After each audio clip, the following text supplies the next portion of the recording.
A veces, lo que llevas no está en tus manos, sino en tu pasado. La terminal del Aeropuerto Internacional de la redacción de Olovague zumbaba más fuerte de lo habitual aquella gris mañana de marzo. A través de los anuncios apagados por los altavoces y el chirrido de las ruedas de las maletas, el oficial Chermalun, un experimentado miembro de la seguridad del aeropuerto, mantenía la mirada aguda. A su lado estaba Bishop, un malinois belga con un olfato casi sobrenatural y un carácter inquieto, que olfateaba el suelo pulido como si persiguiera algo visible solo para él. Durante 7 años, Cher había confiado más en los instintos de Bishop que en cualquier compañero, pero ese día, el comportamiento del perro le pareció extraño. Y entonces apareció ella, una rubia alta que se abría paso lentamente entre la multitud, sosteniendo 2 bolsas de papel. Su vientre embarazado tensaba una blusa blanca bajo un abrigo azul oscuro, claramente estaba en los últimos meses de gestación. Se llamaba Marla Ashford, y todo en ella parecía cuidadosamente calculado: gafas de sol demasiado oscuras para un lugar cerrado, zapatos cómodos sin tacón, un rostro sereno, demasiado sereno para un lugar lleno de despedidas y reencuentros. Pero en cuanto Bishop la vio, todo cambió. Se quedó inmóvil, luego gruñó y ladró fuerte, agudo, insistente, no con agresión, sino con advertencia. Cher tiró de la correa, intentando calmar al perro, pero este se tensó, el pelo erizado, los músculos temblando. Nunca había reaccionado así ante una mujer embarazada. Nunca. Marle no se inmutó, no se detuvo, pero tras los cristales oscuros de sus gafas, sus ojos se fijaron en el perro, y en su mirada había algo escalofriante, no miedo, no desconcierto, sino algo más cercano al reconocimiento, como si supiera exactamente por qué Bishop ladraba. «Señora, por favor, deténgase un momento», gritó Cher, con voz firme pero cortés. Marle dudó, dio 2 pasos más y colapsó. El sonido de su caída resonó en la terminal como un trueno. Las bolsas se le escaparon de las manos, y su contenido se esparció: papeles, frasquitos, un sobresellado y un pequeño osito de peluche rodaron por las frías baldosas. La gente a su alrededor se congeló, el tiempo pareció detenerse. Cher corrió hacia ella, llamando a los médicos por radio. Bishop no dejaba de ladrar, pero ahora era pánico, como si intentara explicar algo que nadie podía entender. Entonces Cher vio el sobre junto a su mano, ligeramente arrugado, con una mancha y una palabra escrita con letra temblorosa pero clara: perdón. No era solo una nota, era una advertencia. Y en ese momento, cuando las sirenas sonaron a lo lejos, Cher sintió que esa mujer y lo que llevaban no deberían haber estado en ese aeropuerto. Pero ya era demasiado tarde. Algunos nombres quedan enterrados por una razón. Los paramédicos llegaron minutos después, pero para Cher parecieron horas. Marle yacía inconsciente, con respiración débil y la piel pálida como las baldosas. Una fina gota de sudor resbalaba por su sien. Bishop finalmente se cayó, pero se sentó a su lado, con las orejas gachas y los ojos fijos en su rostro, como si custodiara algo que solo él comprendía. Cuando uno de los médicos levantó su muñeca para tomarle el pulso, Cher notó que su mano izquierda aferraba algo con fuerza, una cadena, pero no una cualquiera. Era una placa militar, vieja y rayada, con un nombre que no había oído en más de 20 años. Cher se paralizó. Halish Rear. El nombre lo golpeó en el pecho como un puñetazo. Los recuerdos lo inundaron: uniformes, calor, arena, disparos en un desierto lejano. Halis no era solo un nombre, era una persona que Cher había intentado olvidar. Esa placa debía estar en una tumba con su dueño. ¿Qué hacía en las manos de una mujer que nunca había visto? Marle Ashford, leyó el médico desde su identificación, asegurándola a la camilla mientras la preparaban para el traslado. La mente de Cher giraba: el sobre, la placa, el nombre. Algo no encajaba. Recogió el sobre y lo guardó discretamente en el bolsillo de su abrigo. ¿Por qué? Tal vez instinto, tal vez culpa, pero sabía que su contenido no era para ojos ajenos. Cuando se llevaron la camilla, Bishop intentó seguirla, gimiendo suavemente, algo inusual en él. Cher se arrodilló a su lado, sujetando firmemente el collar. «Tú sabías algo, ¿verdad?», susurró. Bishop emitió un sonido grave y quebrado, el mismo que Cher había oído solo una vez, el día en que Alice no regresó. En la sala de personal, Cher miró el sobre bajo la luz cruda de las lámparas. La letra era inconfundible, no de Marle, sino de Alice, apresurada, en mayúsculas, como escribía bajo presión. Pero Alice había muerto, oficialmente desaparecido en acción, un funeral con ataúd cerrado. ¿Cómo podía existir esa carta en 2025? Se sentó pesadamente en una silla metálica, el sonido resonando en la habitación vacía. Con cuidado, abrió el sobre. Dentro había una página, amarillenta en los bordes. Sus manos temblaban al desdoblarla. La primera línea decía, si estás leyendo esto, significa que no cumplí mi promesa. Algunos fantasmas no asustan, te guían. Cher releyó la línea más despacio. Su corazón latía como si intentara rechazar la verdad. El resto del texto era febril, mitad confesión, mitad advertencia. Alice escribió sobre una mujer que conoció en su última misión en Kandahar, Lena, una traductora civil, y un secreto que juró proteger hasta la muerte. Ella llevaba más que su pasado, escribió. Yo era más que equipo. Cher recordaba vagamente a Lena, callada, siempre en las sombras, no demasiado cerca de los soldados. Pero Alice la miraba de manera diferente. Ahora, 22 años después, Marla Ashford había colapsado en un aeropuerto con su placa y su carta. La matemática era aterradora pero lógica, si Lena estaba embarazada cuando Alice murió, Marle podía ser su hija. ¿Pero por qué aquí? ¿Por qué ahora? Un golpe en la puerta interrumpió sus pensamientos. El oficial Darien Fee, joven pero perspicaz, entró con rostro tenso. Se despertó, dijo. Pregunta por usted. Cher se levantó, guardando la carta en el bolsillo. Un frío en la espalda que no tenía que ver con la temperatura. ¿Cómo está? Estable, pero desorientada. Dijo su nombre específicamente. Cher no recordaba a Marle, pero la reacción de Bishop y su petición no eran coincidencia. Siguió a Derian por el corredor estéril de la clínica del aeropuerto. El zumbido de las lámparas parecía más fuerte. Cada paso era un regreso a un pasado que no quería revivir. Se detuvo ante la puerta. A través del cristal, la vio, pálida, con labios secos, aferrando la sábana. Parecía más joven, más vulnerable. Sus miradas se encontraron, y por un instante, vio a Alice en la forma de sus ojos, en la carga de una verdad silenciosa. Sin palabras, ella preguntó, ¿sabes quién soy? Cher entró. El silencio era más pesado que el aire. Marle no habló hasta que la puerta se cerró. Sus manos apretaban la sábana, los nudillos blancos. Su mirada buscaba algo en él. Lo conocías, ¿verdad? A Halas Orar. No dijo mi padre, y Cher no respondió de inmediato. Una parte de él aún no podía aceptarlo. Serví con él, dijo finalmente, en voz baja. En la misma unidad, hasta la última misión. Ella asintió, como confirmando algo. Sus ojos brillaron con lágrimas, pero las contuvo. Escribió sobre ti, dijo. Dijo que eras el único en quien confiaba. Que si algo le pasaba, tú sabrías qué hacer. La garganta de Cher se cerró.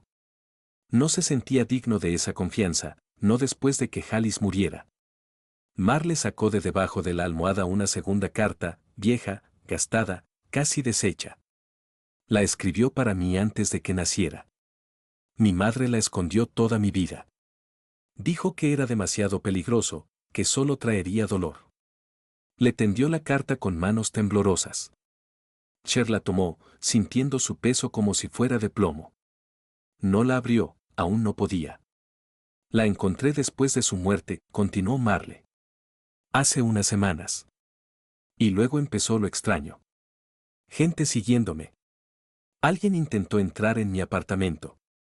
No robaron nada, solo buscaban algo.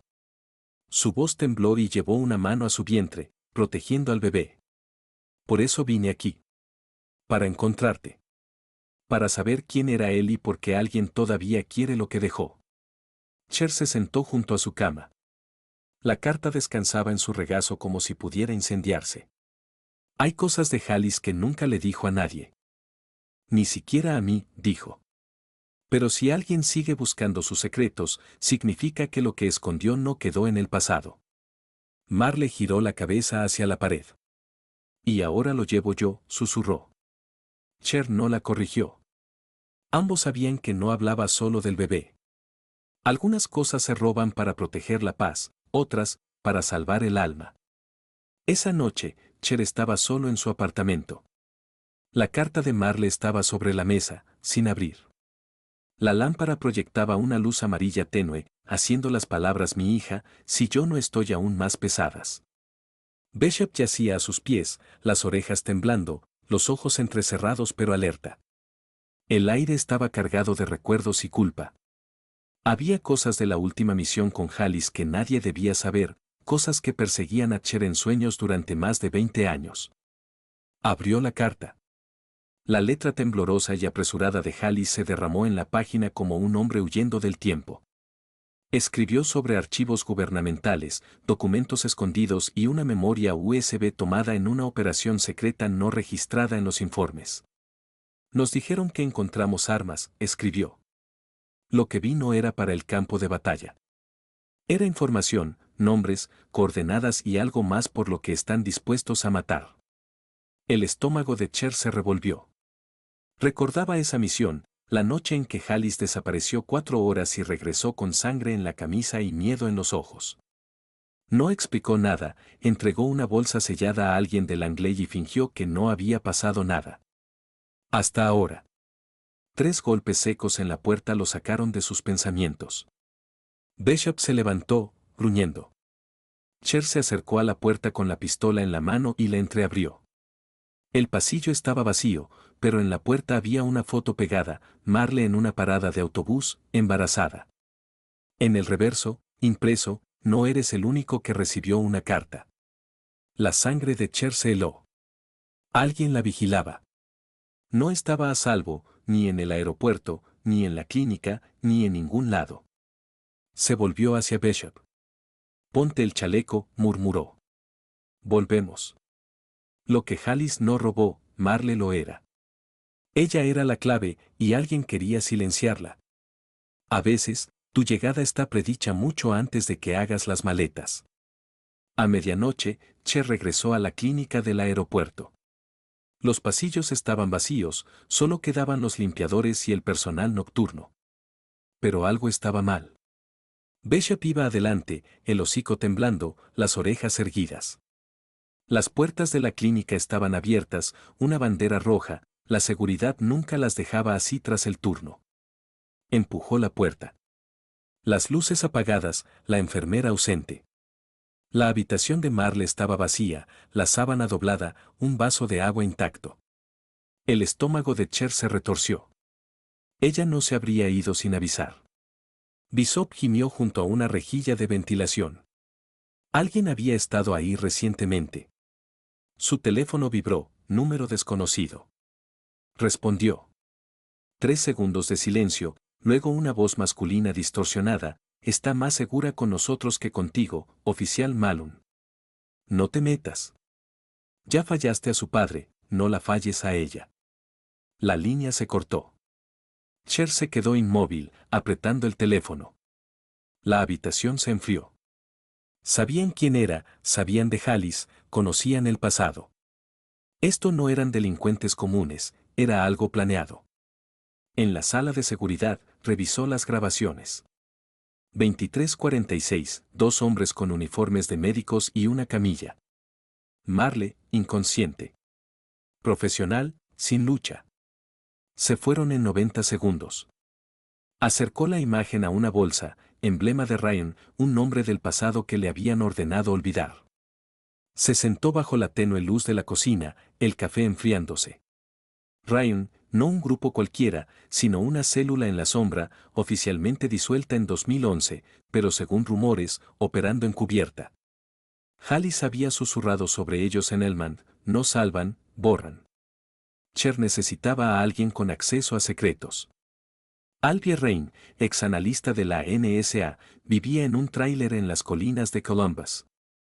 Esa noche, condujo hacia él, repasando las imágenes de los falsos médicos. Si Halis había robado algo capaz de despertar a Ryan, no era solo una lista de nombres, era una prueba que matarían por ocultar. El tráiler de Albie parecía sacado de una película de ciencia ficción. Paneles solares, antenas satelitales, un cartel, sonríe, ya estás vigilado. Albie abrió la puerta, bajo, en una camiseta que decía, no confío en mí mismo. Dije que este día llegaría, gruñó. Tengo 2 copias del archivo fantasma. Si estás aquí, uno ya está en juego. ¿Sabías de Halis?, preguntó Cher. Albie sonrió sombríamente. No de él, pero sí de la operación. La extracción del activo salió mal. Perdimos contacto. No era una misión, era un encubrimiento. Tu amigo fue el último entre ese archivo y el mundo.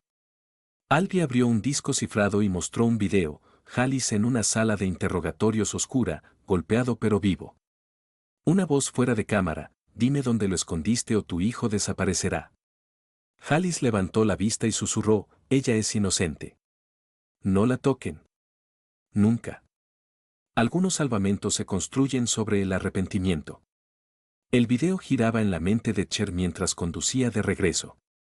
Halis sabía que irían por su hija. Ryan no solo había vuelto, se había reconstruido. Marle, embarazada y buscando respuestas, había activado algo, un protocolo oculto en el sistema. 6 horas después, rastreó el furgón hasta un almacén abandonado a 14 millas de la ciudad. Una empresa fachada, SIA Solutions, vinculada a Ryan. Los canales oficiales no servían, Ryan tenía conexiones.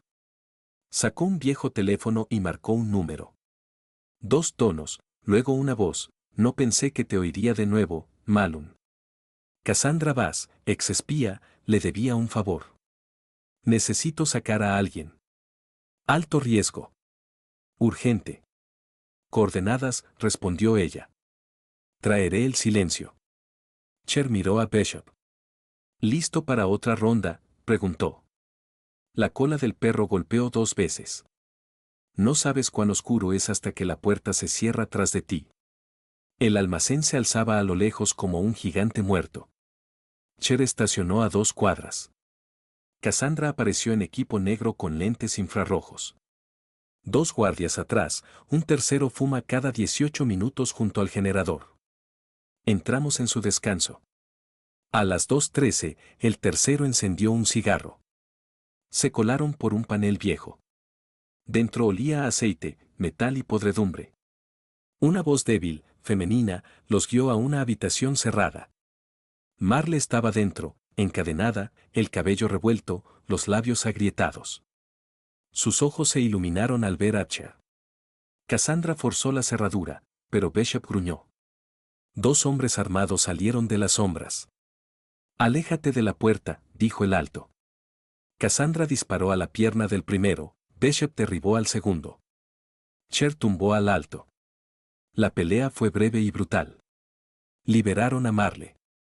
Preguntaban por un código que mi padre dio, jadeó. No lo sé. ¿Lo sabes?, dijo Cher suavemente. Solo que aún no lo entiendes. Al salir, un monitor se encendió. Una cámara que no habían visto. En una sala lejana, una mujer de cabello plateado sonrió. Está activa. El niño despierta. Que corran. Esto recién comienza. Algunas respuestas no vienen de los vivos, sino de quienes callaron demasiado. En un motel, Marle estaba sentada en la cama, apretando la placa. Cher miraba por la ventana. Cassandra dormitaba en una silla. Bishop yacía a los pies de Marle. Mamá nunca habló de él, susurró Marle. Tenía una caja de madera con el cierre roto. No podía tocarla. ¿La tienes?, preguntó Cher. Sí, en mi apartamento, en un piano viejo. Lo revolvieron todo, pero dudo que la encontraran. Por la mañana, fueron allí con documentos nuevos de Cassandra. El apartamento estaba destrozado, pero el piano intacto.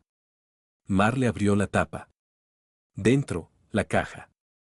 En ella, una foto de Lena y Halis, documentos de Forsey, una cinta, para cuando esté lista y una llave con el número 0471. Vi ese número, murmuró Marle, en un mapa con su letra. Arlington. En la cinta, la voz de Lena, si escuchas esto, estás en peligro. Intenté protegerte de él, de ellos, de la verdad. Pero naciste para esto. La tormenta arreció. Cher notó una figura afuera. Nos encontraron, dijo. Marle susurró, no es por el archivo. Es por mí. Algunas verdades no caben en una caja, lo rompen todo. En el tren a Arlington, Marle apretaba la llave. Bishop yacía bajo el asiento, inmóvil, como si sintiera la gravedad. En el banco, el gerente Lon, la caja 0471 no se abrió en 20 años, por orden de Lena Ashford. Los cerrojos chasquearon. Dentro, un sobre solo para tus ojos y un reloj antiguo aún en marcha. En el sobre, documentos sellados, mapas del desierto, fotos de Cher, Halis y Lena, y debajo, un informe de ADN, Marla Ashford, marcadores genéticos anómalos, compatibles con el perfil del proyecto Helix. Helix, biotecnología de DARPA, dijo Cassandra. Cerrado cuando los activos desaparecieron. No es parte del programa, añadió mirando a Marle. Es su resultado. Marle miró el papel. Sabían de mí desde que nací. No necesitas un uniforme para ser un arma, basta con nacer. En un refugio en Virginia Occidental, desplegaron los documentos. Helix no era solo genética, sino una operación para crear humanos mejorados. Lena fue la ideal, Halis, su protector. ¿Mi vida fue planeada?, preguntó Marle. No toda, dijo Cher suavemente. Pero alguien planeó en que te convertirías. Siento cambios, dijo ella. Recuerdos de lugares donde no estuve. Voces que no son mías. Cassandra encontró una evaluación, sujeto 6, impresiones de memoria compartidas, vínculo con perros. No solo lleva rasgos, dijo. Lleva acceso. Por la noche, Marle despertó sudando, febril. Silencio, luego una visión, laboratorio, mujeres, niños. Los conocía. El portátil se encendió solo, protocolo Helix, fase 2 activada. No toqué nada, dijo. Está dentro de ti, respondió Cassandra. No escapas de tus creadores y te construyeron el camino hacia ellos. Encontraron al Dr. Julian Crust en Arizona, en un búnker disfrazado de centro de rehabilitación. Eres nuestro éxito, le dijo a Marle. Helix, el primer paso. Una explosión lo interrumpió. El edificio se cerró. Marle recordó un túnel de su visión. Huyeron bajo fuego de Rain. En el auto, dijo, no huimos. Cazamos. Si era la única, ¿por qué había números en New Hampshire? Marle halló una lista, 5 nombres, incluido Ken Wall. Un mapa mostraba sus ubicaciones. Lo vi en sueños, dijo. En Oregón, Caín despertó con sangrado nasal al oír su nombre. Encontró archivos de Helix, sujeto Ort. Su tío lo vigilaba. Escapó cuando Rain llegó por él. Marle, Cher y Cassandra lo encontraron en el bosque bajo fuego. Bishop y Marle lo salvaron. Eres real, susurró Caín. No estás loco, respondió ella. Despertaste. Fueron creados para seguir, pero eligieron el fin. En Carolina del Norte, en una vieja base, hallaron a los otros 3 de Helix. Cassandra borró el sistema. El edificio colapsó. Al amanecer, Marle sostenía el reloj de Lena. No es el fin, dijo. Es el comienzo. Nosotros elegimos. El sol iluminó su rostro. Por primera vez, era libre. El sol se alzaba sobre los bosques de Carolina del Norte, bañando en luz dorada los restos de la base destruida. El humo ascendía en finas volutas desde los escombros carbonizados, mezclándose con la niebla matinal que se aferraba a las copas de los pinos. Marle Ashford estaba al borde del claro, apretando en la mano el reloj de bolsillo antiguo de su madre, lo único que quedaba de un pasado que ahora entendía solo en parte. El tic-tac del reloj era constante, casi hipnótico, pero en su pecho latía una nueva energía, una mezcla de libertad y ansiedad, como si algo mayor que ella misma despertara dentro. A su lado estaba Ken Ward, el segundo sujeto de Helix, un chico alto de 19 años con cabello oscuro revuelto por la nieve y el barro tras escapar de Oregón. Sus ojos grises, agudos y alerta, miraban al horizonte donde el bosque se fundía con la bruma. Callaba, pero su respiración irregular delataba la tensión que intentaba ocultar. Caín se pasó la mano por el rostro, borrando rastros de cansancio, y miró a Marle. No hicieron falta palabras entre ellos por ahora. Su vínculo, nacido no de conocerse sino de algo más profundo, del código compartido en su ADN, hablaba por sí solo. Shermalun estaba algo apartado, apoyado en el tronco de un árbol caído. Su chaqueta verde oscura estaba cubierta de hollín y en sus ojos gris azulados y cansados se reflejaba el peso de los años vividos. Bishop, su fiel malinois belga, yacía a sus pies con la cabeza sobre las patas, pero sus orejas temblaban, captando cada sonido del bosque. Cher miraba a Marle y Caín, intentando descifrar qué sentía: orgullo, culpa, o solo alivio de que hubieran escapado de las garras de Ryan, la organización en la sombra que había cazado el proyecto Helix durante décadas. No lo sabía, pero una cosa estaba clara: esto no era el fin, solo el comienzo. Cassandra Bass, exespía de pelo corto y negro con una mirada que podía atravesar acero, salió de entre las sombras de los árboles llevando un cofre metálico que había sobrevivido al caos de la explosión. Sus movimientos eran precisos, mecánicos, pero una leve sonrisa en las comisuras de sus labios, rara señal de que incluso ella podía alegrarse por una victoria, apareció. «Esto es todo lo que pudimos salvar», dijo, dejando el cofre en el suelo. El resto quedó bajo tierra con su sistema. Marle se acercó, se agachó junto al cofre y pasó un dedo por su superficie fría. En la tapa estaba grabada una espiral atravesada por 3 líneas: Helix, el símbolo que la había perseguido desde su nacimiento, ahora yacía ante ella como un trofeo. «¿Qué hay dentro?», preguntó sin levantar la vista. Cassandra se encogió de hombros, pero su voz denotaba cautela. «No lo sé. Está cerrado con un candado biométrico. Parece que reacciona a algo específico. Tal vez ADN, tal vez algo más». Caín se acuclilló a su lado, sus dedos cerrándose en puños sin querer. «Es obra suya, ¿verdad? Otra forma de mantenernos atados». «Quizás», respondió Cassandra. «Pero ahora es nuestro, y nosotros decidiremos qué hacer con él». Cher dio un paso adelante, su voz baja pero firme. «No podemos quedarnos aquí. Ryan perdió la base, pero no su poder. Nos buscarán, y no solo a nosotros». Asintió hacia 3 figuras que estaban más allá, al borde del bosque. Eran los otros sujetos de Helix, encontrados en las profundidades de la base antes de que todo colapsara. 3 personas como Marle y Caín, creadas por el programa, pero despertadas apenas ahora. La primera era una chica de unos 17 años con cabello corto y rojizo, salpicado de pecas que destacaban en su piel pálida. Se llamaba Avery Lockwood, y en sus ojos verdes brillaba un fuego que decía que no se había quebrado, a pesar de años de aislamiento. El segundo, un chico algo mayor que Caín, de hombros anchos y piel oscura cubierta de cicatrices, se llamaba Jasper Crow. Hablaba poco, pero sus movimientos revelaban fuerza y disposición para pelear. El tercero, un hombre delgado de unos 30 años con cabello largo y rubio recogido en una coleta, tenía una mirada a la vez perdida y penetrante. Se llamaba Lucas Stern y era el mayor de los sujetos, aunque nadie sabía cuánto tiempo había estado bajo el control de Ryan. Marle los miró, sintiendo un extraño calor en el pecho. Eran desconocidos, pero a la vez familiares, como las voces que había oído en sus sueños, como sombras que cruzaban su memoria. Estaban conectados no solo por la genética, sino por algo más grande que aún no podía nombrar. «¿Saben quiénes son?», preguntó a Cassandra. «No del todo», respondió ella. «Los tenían en estasis hasta que el sistema activó el protocolo. Despertaron cuando tú iniciaste la reacción en cadena. Pero sus recuerdos son fragmentados, como los de Caín antes de encontrarte».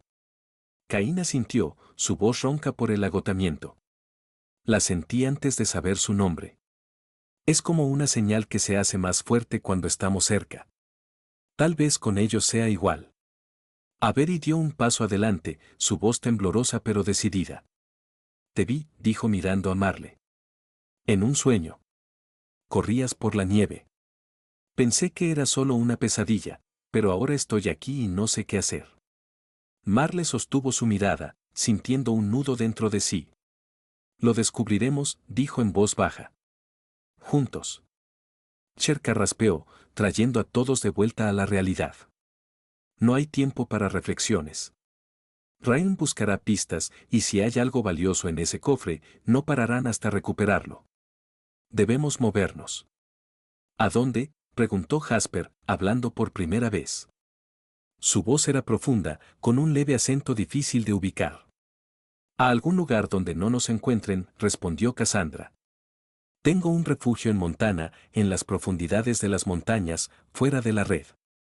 Allí podremos abrir esto y entender con qué lidiamos. Marle se puso de pie, apretando el reloj en la mano. Entonces vamos, dijo. Pero no es solo escapar. Debemos descubrir qué planeaban y cómo detenerlo. Cher asintió, aunque una sombra de duda cruzó sus ojos. Sabía que Ryan no se rendiría, y también sabía que Marley y los demás eran algo más que simples fugitivos. Eran armas que ahora podían volverse contra sus creadores. Dos todoterrenos negros corrían por las estrechas carreteras de Carolina del Norte, dejando tras de sí nubes de polvo. En el primero iban Cher, Cassandra y Bishop, en el segundo, Marle, Caín, Avery, Jasper y Luca. El cofre metálico estaba en el maletero del segundo vehículo, bien asegurado, pero su presencia se sentía como un peso invisible. El viaje fue largo, más de 20 horas hasta Montana, a través de bosques, llanuras y montañas donde nadie debía encontrarlos. Pero el silencio en los autos era tenso, como si todos esperaran que algo saliera mal en cualquier momento. Marle estaba junto a la ventana, mirando los árboles que pasaban. Sus dedos jugaban con la cadena de la placa de Hallis, que aún llevaba al cuello. Sus pensamientos giraban en torno a lo que había descubierto en los últimos días. Su madre, Lena, no solo había ocultado la verdad, había sido parte de un experimento que cambió no solo su vida, sino la de otros. Su padre, Hallis, no solo había muerto, se había sacrificado para darle una oportunidad. Y ahora ella, Marle, era la clave de algo que aún no comprendía del todo. Pero algo en su interior se movía, no miedo, sino una fuerza que crecía cada día, con cada nuevo recuerdo que emergía de las profundidades de su mente. Caín rompió el silencio. ¿Lo sientes?, preguntó en voz baja para que los demás no lo oyeran. Marle giró la cabeza. ¿Qué exactamente? A ellos, dijo, señalando con un gesto a Avery, Jasper y Luca en la parte trasera. Es como un zumbido en la cabeza. No palabras, sensaciones. Se intensifica cuando estamos juntos. Ella asintió, cerrando los ojos. Él tenía razón. Desde que encontraron a los demás, su mente era como una radio captando señales débiles. Eran pensamientos difusos, el miedo de Avery, la ira de Jasper, la confusión de Luca y algo más profundo, un eco que no podía captar. Es Elix, dijo. Nos conectaron. No sé cómo, pero te siento más fuerte que a los demás. Caín sonrió, pero no había alegría en su voz. Tal vez porque fui el primero en despertar después de ti. O porque somos parecidos. Avery se inclinó sobre el asiento, su cabello rojizo cayendo sobre el rostro. ¿Ustedes también lo oyen?, preguntó. Ese zumbido. Empezó cuando dejamos la base. Jasper, sentado al borde, cruzó los brazos sobre el pecho. Yo no oigo nada, dijo. Pero siento que nos observan. No es paranoia, es como una presión en la nuca. Luca, que hasta entonces había estado en silencio, habló por fin. Su voz era baja, pero tenía una extraña profundidad, como si hablara desde lejos. No son personas, dijo mirando por la ventana. Es el sistema. No murió, está dormido. ¿Y sabe dónde estamos? Marle lo miró, sintiendo un escalofrío. ¿Qué quieres decir? Destruimos la base. Cassandra borró todos los datos. Luca se giró hacia ella, sus ojos claros casi transparentes a la luz matinal. Helix no es solo máquinas y archivos. Es una red. Está en nosotros, en nuestros genes, en nuestros pensamientos. ¿Crees que nos crearon para que simplemente viviéramos? No. Nos crearon para ser sus ojos, sus manos. Mientras estemos vivos, la red vive. El silencio en el auto se volvió más pesado. Caín apretó los puños, su voz temblando de furia. ¿Estás diciendo que no estamos libres? ¿Que todo esto fue en vano? Luca negó con la cabeza. Digo que la libertad no es algo que nos dieron. Es algo que debemos tomar. Pero primero necesitamos entender que nos implantaron. Marle miró el cofre en el maletero a través del retrovisor. Si Luca tenía razón, ese cofre no era solo un trofeo, era la clave para su liberación o su trampa definitiva.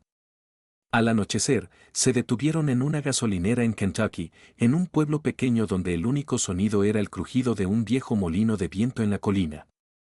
El cielo se oscureció, con nubes de tormenta acumulándose en el oeste, prometiendo una tempestad. Cher y Cassandra salieron a revisar los autos, dejando a Bishop vigilando el perímetro. Marle, Caín y los demás se quedaron dentro del segundo todoterreno, intentando procesar las palabras de Luca. Avery rompió el silencio. No quiero ser la marioneta de nadie, dijo, su voz temblando por las lágrimas contenidas. Pensé que al escapar esto terminaría. Pero si él tiene razón, ¿qué podemos hacer? Podemos pelear, dijo Jasper, su tono cortante como un golpe. Nos hicieron fuertes. Usaremos eso contra ellos. Y si no sabemos contra qué luchamos, replicó Caín. Luca dice que la red está en nosotros. ¿Cómo peleas contra ti mismo? Marle calló, mirando el reloj en su mano.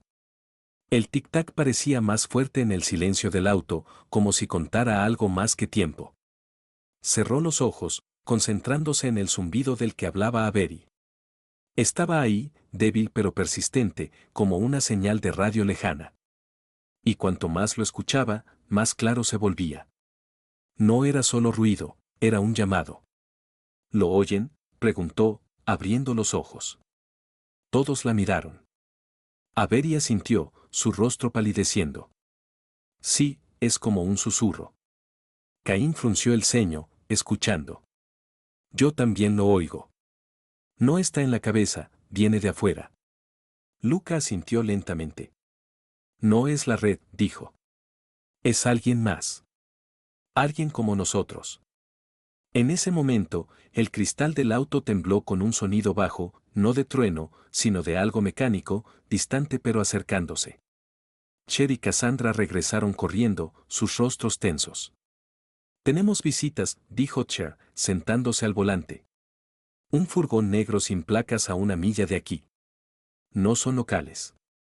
Cassandra sacó su pistola, revisando el cargador. Ryan, probablemente, respondió Cher. O sus contratistas. Son más rápidos de lo que pensé. Marle miró por la ventana, sintiendo que el zumbido en su cabeza se intensificaba. No era solo el sonido de los motores, era una señal, y no venía de Ryan. Venía de alguien que la llamaba. No son solo ellos, dijo. Hay alguien más ahí afuera. Lo siento. Cher la miró por el retrovisor. ¿A quién? No lo sé, respondió ella. Pero está cerca y sabe que estamos aquí. Los motores rugieron y los autos se lanzaron a la noche. La tormenta comenzó, relámpagos iluminaban el camino, la lluvia golpeaba el techo. Pero el zumbido no desaparecía, se hacía más fuerte, más cercano. Marle sabía que no solo huían de una persecución, se dirigían hacia algo inevitable. La carretera se convirtió en una franja de barro y agua. Los faros apenas alcanzaban a iluminar las siluetas de los árboles. El furgón de Ryan ya era visible en los espejos, negro como la noche, con cristales tintados, avanzando a una velocidad aterradora. Pero Marle no miraba atrás, sino adelante, donde el zumbido en su cabeza se volvía casi tangible.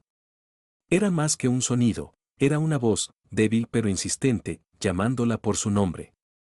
Para el auto, dijo de pronto, su voz cortante como una orden. Cher la miró con incredulidad. ¿En serio? Están a 2 minutos de nosotros. Repitió. Esto no es una persecución. Es un encuentro. Cassandra, sentada adelante, se giró hacia ella. Marle, si te equivocas, estamos muertos. No me equivoco, dijo, sus ojos brillando bajo la luz de los relámpagos. Lo sé. Cher maldijo por lo bajo, pero redujo la velocidad y giró hacia un arcén cubierto de arbustos densos. El segundo todoterreno lo siguió. El furgón de Ryan se acercaba, sus faros cortando la lluvia como cuchillos. Pero Marle ya había abierto la puerta y salió bajo el diluvio, ignorando los gritos de Cher. Caín la siguió, su rostro tenso pero confiando en ella como lo había hecho desde que se conocieron en el bosque. El zumbido en su cabeza se volvió ensordecedor. Y entonces, desde la oscuridad adelante, emergió una figura, un hombre alto en una capa larga con capucha que ocultaba su rostro. Estaba inmóvil, como esperándolos. El furgón de Ryan frenó a 100 metros, sus puertas se abrieron y 4 figuras en equipo negro con armas saltaron fuera. Pero el hombre de la capa no se movió. Levantó una mano, y en ese instante un relámpago golpeó un árbol cercano, iluminando su rostro. Era un hombre de unos 40 años, de rasgos duros y una cicatriz cruzando su mejilla izquierda. Sus ojos azul brillantes se clavaron en Marle. Y en ellos había algo familiar, no de su vida, sino de sus sueños. Llegaste tarde, dijo, su voz baja y ronca. Pero me alegra que estés aquí. ¿Quién eres?, preguntó Marle, su voz temblando por la lluvia y la tensión. Me llamo Elías, respondió. Y soy uno de los primeros. Caín dio un paso adelante, sus puños apretados. ¿Primero de qué? Elías sonrió, pero no había calidez en su gesto. Elix no empezó con ustedes. Yo fui el prototipo, sujeto 1. Y estoy aquí para ayudarlos a terminar lo que ellos comenzaron. Antes de que Marle pudiera responder, los agentes de Ryan abrieron fuego. Las balas cortaron el aire, pero Elías se movió más rápido de lo humanamente posible.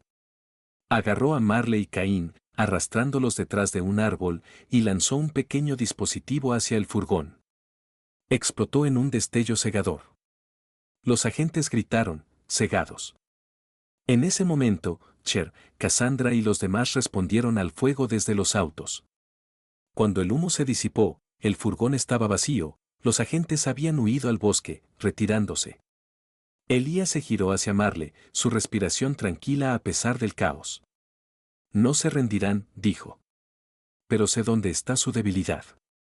Y sé qué hay en ese cofre. Marle lo miró, sintiendo que el zumbido en su cabeza se calmaba, reemplazado por claridad.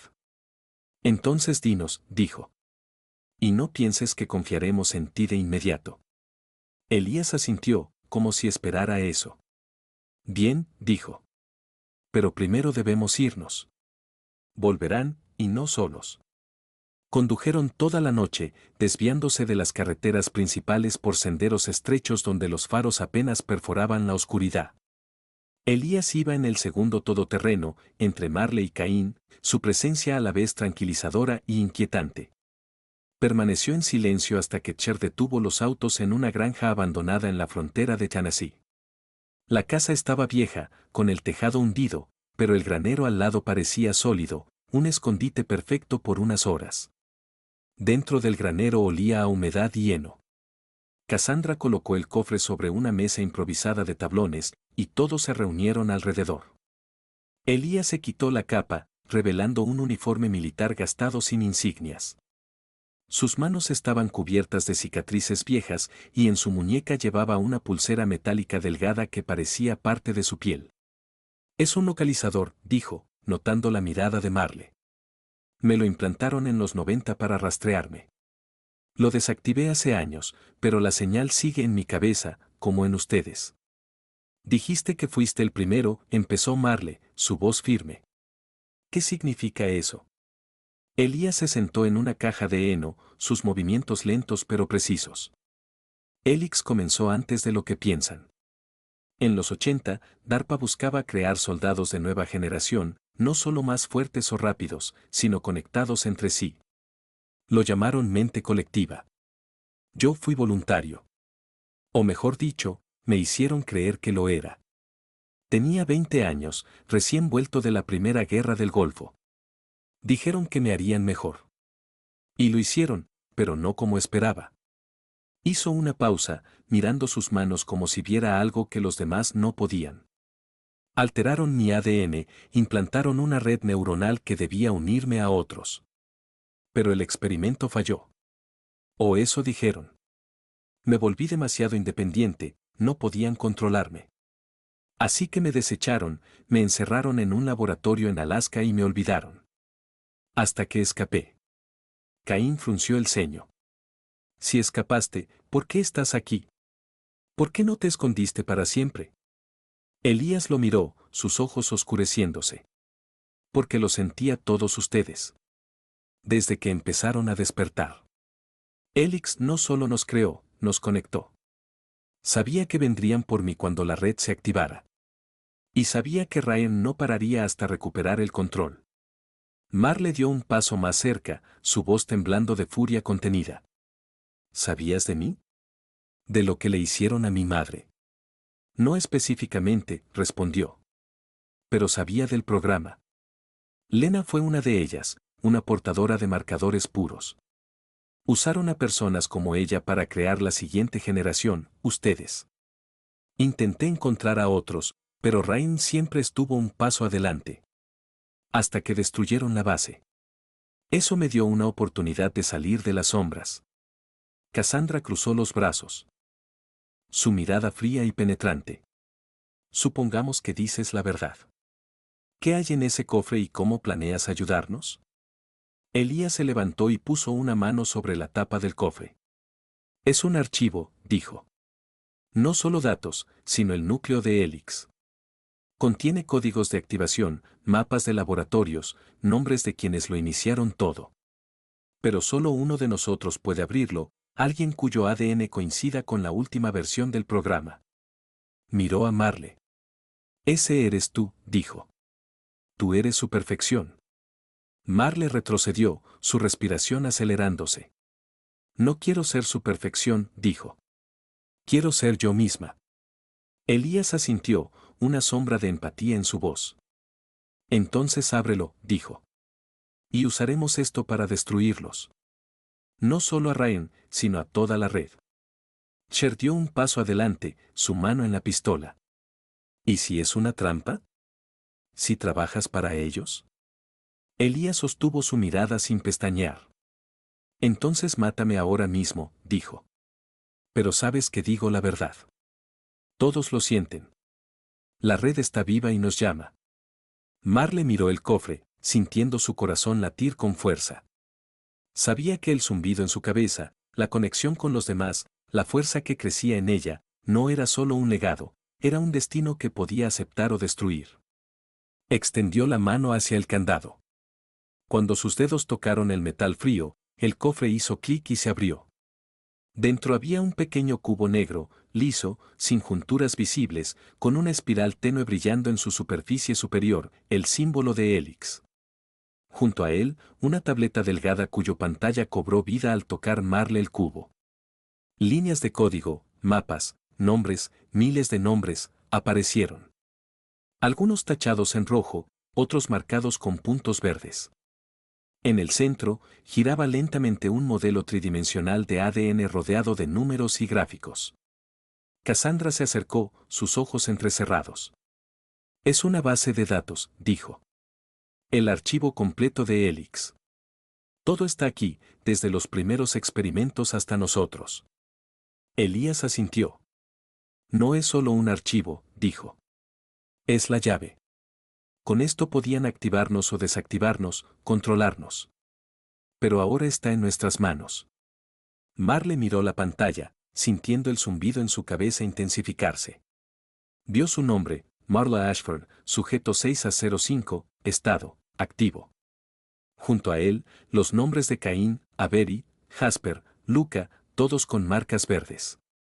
Pero había otros, cientos más, la mayoría tachados en rojo. ¿Qué significa esto? preguntó, señalando las líneas rojas.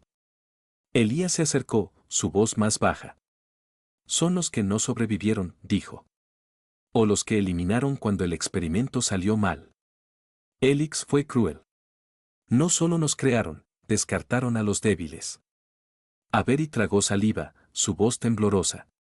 ¿Cuántos éramos? Miles, respondió Elías. Pero solo sobrevivieron unos pocos.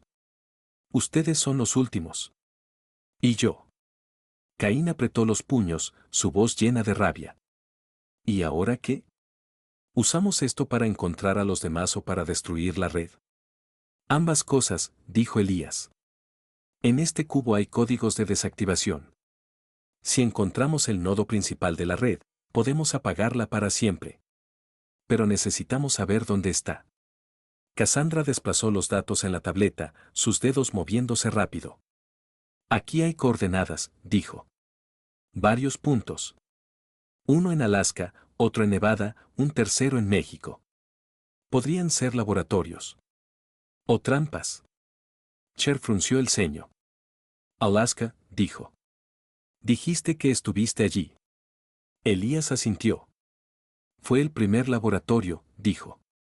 Allí me crearon, y podría haber un nodo. Pero no es el único lugar. La red está distribuida. Si queremos destruirla, debemos golpear todos los puntos a la vez. Marle miró el cubo, sintiendo como el calor de éste se extendía por su mano. ¿Y si la red no está solo en las máquinas?, preguntó. ¿Y si está en nosotros, como dijo Luca? Elías sostuvo su mirada, una sombra de dolor en sus ojos. Entonces tendremos que destruir una parte de nosotros mismos, dijo. Pero ese es el precio de la libertad. El silencio en el granero se volvió casi tangible. Marle sabía que tenía razón. Sentía la red dentro de sí, no como enemigo, sino como una parte que no podía negar. Pero también sabía que no la dejaría controlarla. Miró a los demás, Caín, Avery, Jasper, Luca, y supo que sentían lo mismo. Estaban unidos no solo por el código, sino por la elección. Entonces vamos a Alaska, dijo. Y empezamos desde ahí. El viaje a Alaska tomó 3 días.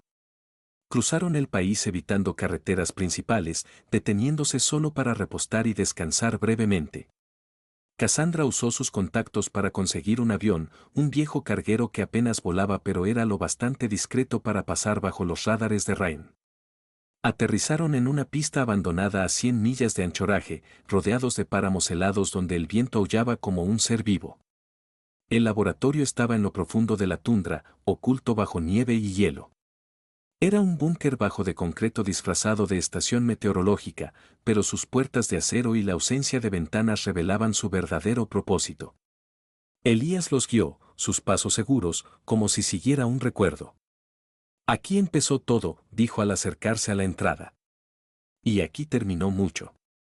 Cassandra forzó la cerradura con un dispositivo portátil, y las puertas se abrieron con un siseo. Dentro hacía frío, el aire olía a metal y desinfectante. Los pasillos eran estrechos, iluminados por lámparas tenues que parpadeaban como estrellas moribundas. En las paredes había rastros de experimentos antiguos, arañazos, manchas, áreas quemadas. Marle caminaba junto a Elías, sintiendo el zumbido en su cabeza crecer. Ese lugar estaba vivo, no literalmente, sino como parte de la red que pulsaba en su mente. ¿Lo sientes?, preguntó a Caín. Él asintió, su rostro tenso. Sí, es como un latido. Avery se aferraba a la mano de Jasper, sus ojos muy abiertos. Da miedo aquí, susurró. Pero conozco este lugar. Lo vi en sueños. Luca iba atrás, su mirada deslizándose por las paredes. No es solo un laboratorio, dijo. Es un nodo. Uno de muchos. Entraron en una sala central, un espacio enorme de techo alto lleno de computadoras antiguas y cápsulas de vidrio, la mayoría rotas. En el centro había un servidor masivo cubierto de escarcha, pero aún funcionando. Sus pantallas parpadeaban mostrando líneas de código y mapas con puntos rojos. Elías se acercó al servidor, su mano suspendida sobre el teclado. «Es esto», dijo. El nodo principal de la primera fase. Si lo desactivamos, la red se debilitará. Pero no la destruirá por completo. Cassandra conectó la tableta del cofre al servidor, sus dedos volando por la pantalla. Hay datos sobre otros nodos, dijo. Nevada, México, y uno más en Rusia. Están repartidos por el mundo. Cher frunció el ceño. Rusia. Eso va más allá de DARPA. Nunca fue solo DARPA, dijo Elías. Ryan es una red internacional. Usaron Helix como herramienta de control, no solo para soldados, sino para mentes. Marle miró el servidor, sintiendo el calor del cubo en su mochila intensificarse. ¿Cómo lo desactivamos?, preguntó. Elías señaló el cubo. Conéctalo, dijo. El código dentro se sincronizará con el servidor y apagará el nodo. Pero prepárate. Podría afectarnos. Marle asintió, sacó el cubo y lo insertó en el puerto del servidor. La pantalla parpadeó, y una onda de energía recorrió la sala. El zumbido en su cabeza se volvió ensordecedor. Cayó de rodillas, sujetándose las sienes. Caín, Avery, Jasper y Luca también se agarraron la cabeza, sus rostros contorsionados por el dolor. ¿Qué pasa?, gritó Cher, corriendo hacia Marle. Elías permaneció inmóvil, su voz tranquila. La red se resiste, dijo. Intenta retenernos.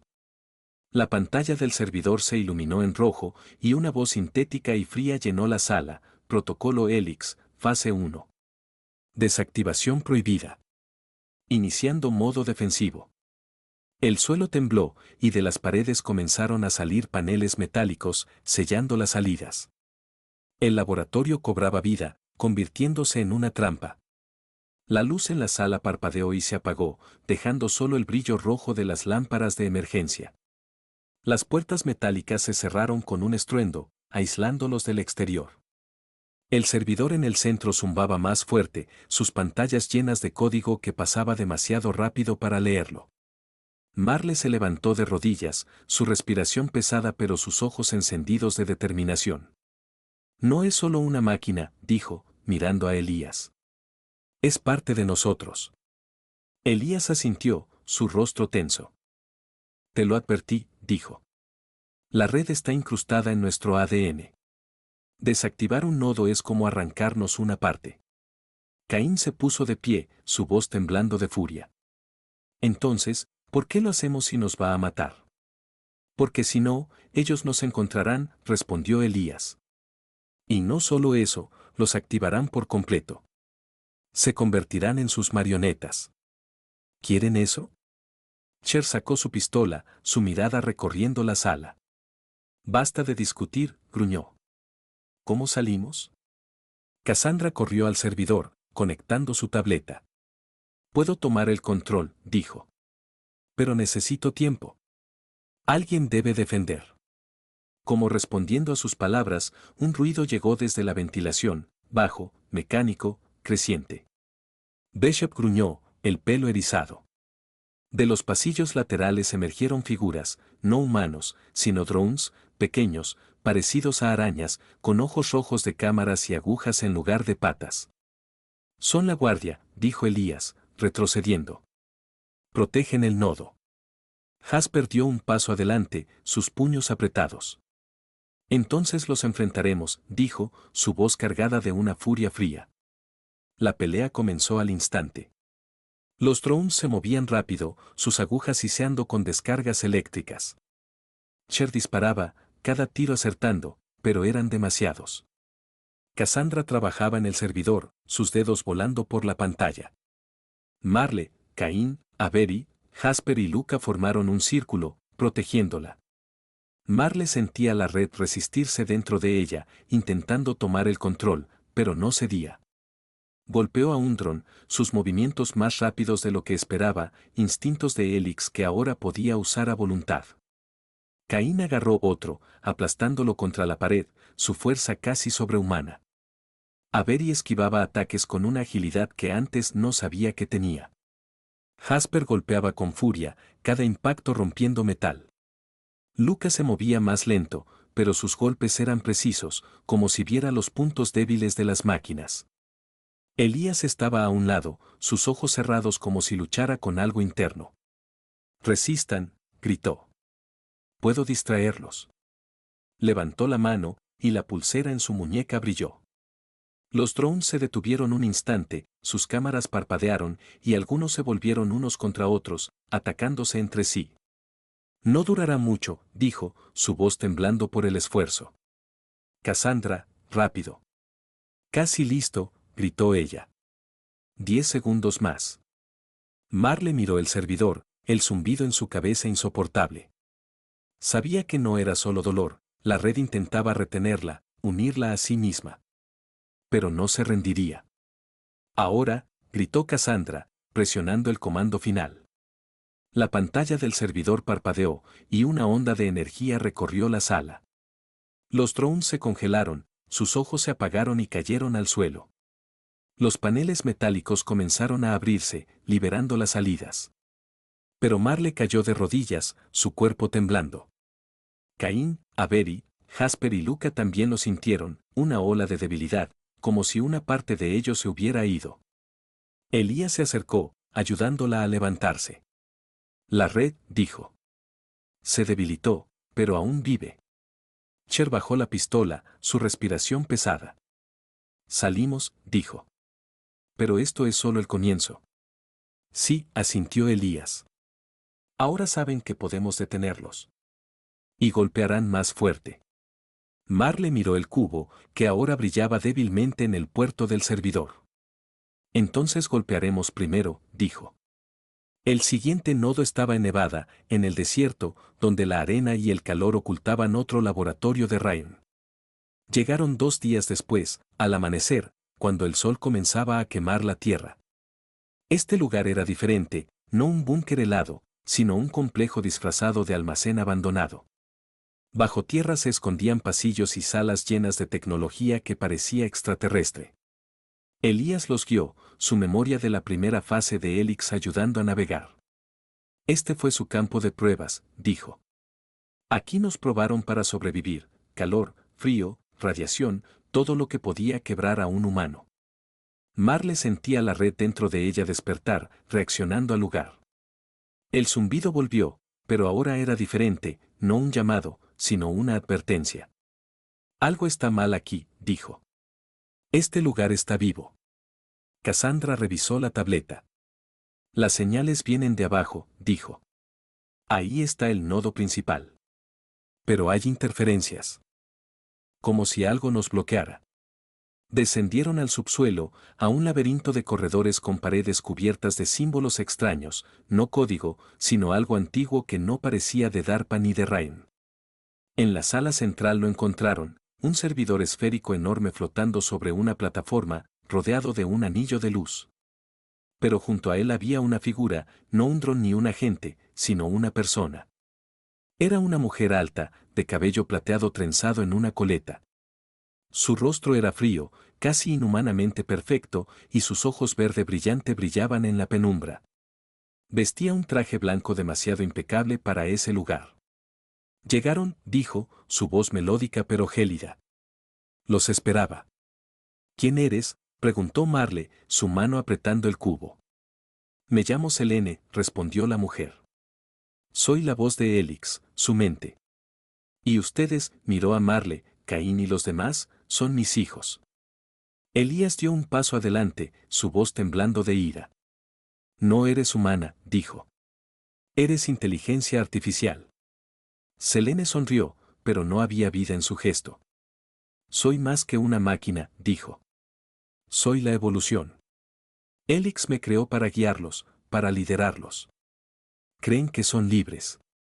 Se equivocan. Son parte de mí. Marle sintió la red dentro de ella cobrar vida, intentando someterla, pero resistió. No somos tuyos, dijo. Te destruiremos. Selene negó con la cabeza. No entienden, dijo. No soy el enemigo. Soy su propósito. Sin mí, no son nada. Pero les daré una opción, únanse a mí y crearemos un mundo nuevo, o mueran aquí.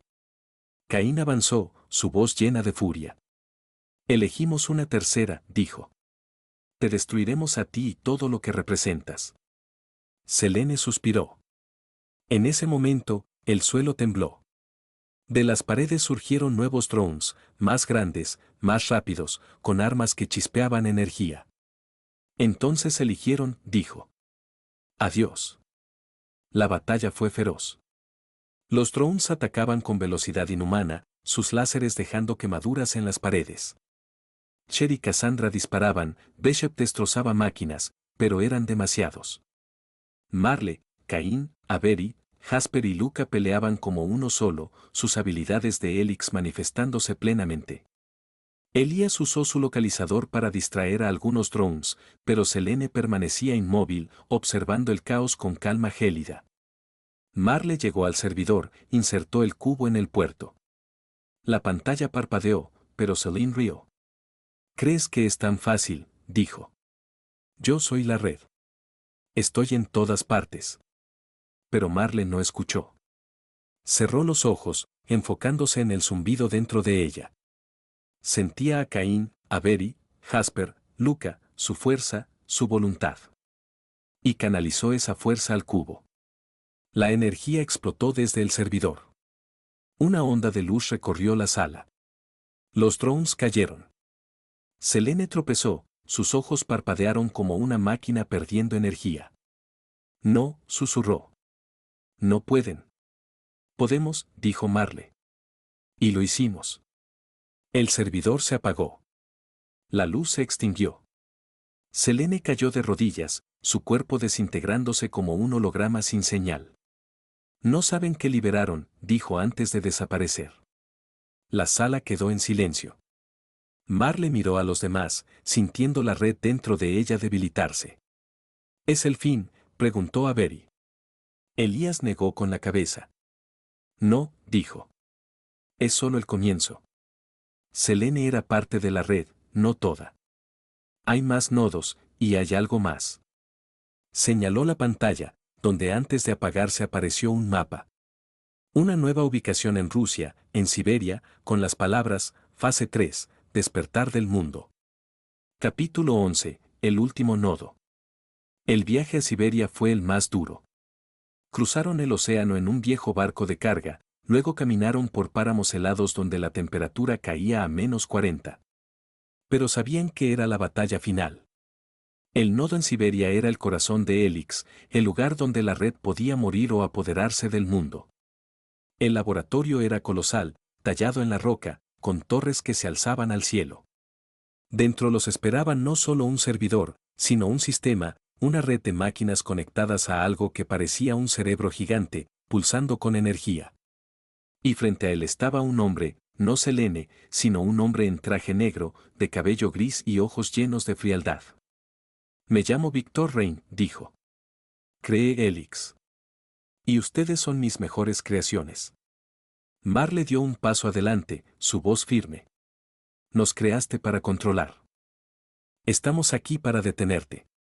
Rein sonrió. ¿Creen que pueden?, dijo. Selene fue solo una sombra. Yo soy su fuente. Y activaré la fase 3. El mundo conocerá a Helix, y ustedes serán su rostro. Presionó un botón, y la red cobró vida. El zumbido en las cabezas de Marle, Caín y los demás se volvió ensordecedor. Cayeron de rodillas, sintiendo su voluntad escaparse. Pero Marle resistió. Miró a Caín, Avery, Jasper, Luca, Elías, y supo que juntos eran más fuertes. No somos tuyos, dijo, levantándose. Somos nuestros.